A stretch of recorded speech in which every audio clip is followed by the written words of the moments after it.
Praise the Lord everyone. I hope आप लोग बहुत अच्छे होंगे। आज मैं एक बात के बारे में आपसे कहना चाहूँगा। मेरे पास बड़ा फ़ोन आता है, मैं बड़ा लोगों से मिलता रहता हूँ, फ़ोन आते रहते हैं। क्या बोलते हैं मोस्टली, क्या बात है कि रात में मुझे डर लगता है, मेरा मन टिकाऊ नहीं है, मेरे मन में ये ख्याल आते रहते हैं, मेरे मन में वो बहुत आती रहती है, मेरे मन में उसके विचार बहुत आते रहते हैं, मुझे बड़ी चिंता है, मुझे बड़ी फिक्रें हैं। फिर रात को बोलते हैं कि मोस्टली 10 बजे के बाद में 11 बजे के बाद सो जाते हैं, फिर अटैक होते हैं, फिर सपने आते हैं, फिर डर लगता है कि नहीं 11 बज गए, अब अटैक होने वाला है। तो अब मेरे इस बात का जवाब दिया जाए कि जब लोगों को बहुत ज़्यादा डर आती है, चिंताएं आती है, तो आपको ये तो बहुत आती हैं। आपको बाइबल का वचन जो रात और दिन परमेश्वर के दास आपको सिखा रहे हैं आके कि देखो मूसा के द्वारा परमेश्वर कितने भयंकर काम किए 40 साल तक। देखो लाल समुद्र को उसने पार कर दिया, लाल समुद्र के 2 भाग कर दिए परमेश्वर के द्वारा। ये कोई मैं किसी गिलास के पानी की बात नहीं कर रहा हूं, लाल समुद्र की बात कर रहा हूं। देखो एलिया ने कितने भयंकर काम किए हैं। उसने मुर्दे को जिंदा कर दिया है, लड़के को सुलेमानी के बेटे को उसने रिस्टोर कर दिया, लाइफ को बैक कर दिया उसने। क्या तुम्हारा मन इन बात पर नहीं लगता?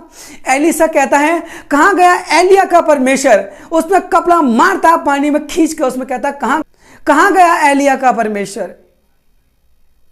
ये बातें आपको फोकस नहीं करने के लायक है क्या? आप इन पर मनन क्यों नहीं करते? क्यों निगेटिविटी आ जाती है आपके दिमाग के अंदर? आपको याद नहीं आती कि एक कुंवारी मरियम को प्रभु यीशु मसीह इसलिए चुनते हैं कि वह पवित्र है? ये बात आपको याद नहीं आती है, इन पर आपका मनन नहीं लगता। बाइबल कहती है पौलुस के द्वारा परमेश्वर कितने भयंकर काम किए। पतरस यूहन्ना मंदिर में जा रहे हैं, प्रेयर करने के लिए जा रहे थे, रास्ते में एक लंगड़ा दरवाजे फाटक पे क्या मिल गया, उन्होंने उठा के उसे हाथ पर खड़ा कर दिया कि मैं तो यीशु मसीह के नाम में कहता हूं कि उठकर चल। फिर ये वाली बातें आपके लिए नॉर्मल हो गई है। इतने रियल चमत्कार परमेश्वर ने अपने दासों के द्वारा किए हैं, आपको उन पर फोकस नहीं हो रहा। अभी भी करंट में चर्चिस के अंदर कितने भयंकर परमेश्वर काम दिखा रहा है, जो अनबिलीवेबल मिरेकल्स हो रहे हैं, जो मेडिकल साइंस से फेल है, जो अपनी खुद की विजडम के द्वारा भी फेल हो रहे हैं, उनसे हम कर नहीं पा रहे।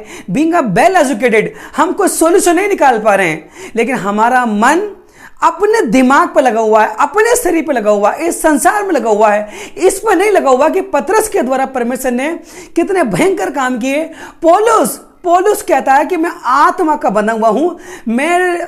लोग कहते हैं कि तू यरूशलेम में पांव मत रखना। वो कहता है कि मैं तो उसके लिए मरने के लिए भी तैयार हूं। आप कहते हैं कि मुझे रात को सपने आ रहे हैं। आपका क्या दिमाग नहीं लगता बाइबल के ऊपर? क्या वचन पर मन नहीं टिकता? प्लीज मेरे ब्रदर एंड सिस्टर, वचन को पढ़ो, बार बार पढ़ो। देखो कितने भयंकर काम लिखे हुए हैं परमेश्वर ने। बाइबल कहती है पौलुस के द्वारा परमेश्वर अनबिलीवेबल मिरेकल्स हैपन करता था कि उसके बॉडी से कपड़े टच करा दिए और बीमारों पर जाकर डाल दिए। दुष्ट आत्मा निकल रही कपड़े टच होने से, बीमारियां जा रही हैं। ये आपको नॉर्मल नजर आ रही है? इस पर आपका मन क्यों नहीं टिकता? इस पर आपका मेडिटेट क्यों नहीं होता? इसी वजह से कि आप दासों के द्वारा आप वचन तो सामर्थ्य सुन रहे हैं, लेकिन सुन के आप जैसे ही पीछे को मुड़ते हैं तो आपकी बॉडी से वचन भी पीछे को उतर जाता है। वो भी आपको याद नहीं रहता कि आज कितना भयंकर और डेंजर वचन सुना गया था कलीसिया में, जिसका रीजन है कि आपको अटैक हो रहे हैं, संसार की चिंताएं पकड़ रही है। मेरी रिक्वेस्ट आप लोगों से, प्लीज आप वचन को इतना पढ़िए, मिरेकल्स को याद करिए, परमेश्वर की चितौनियों पर फोकस करिए। दाऊद कहता मैं रात और दिन तेरी चितौनियों पर ध्यान लगाए रहता हूं। चितौनी मतलब क्या? जो परमेश्वर ने चिन्ह और चमत्कार किए हैं, मिरेकल्स को मैं याद करता हूं। हालेलुया।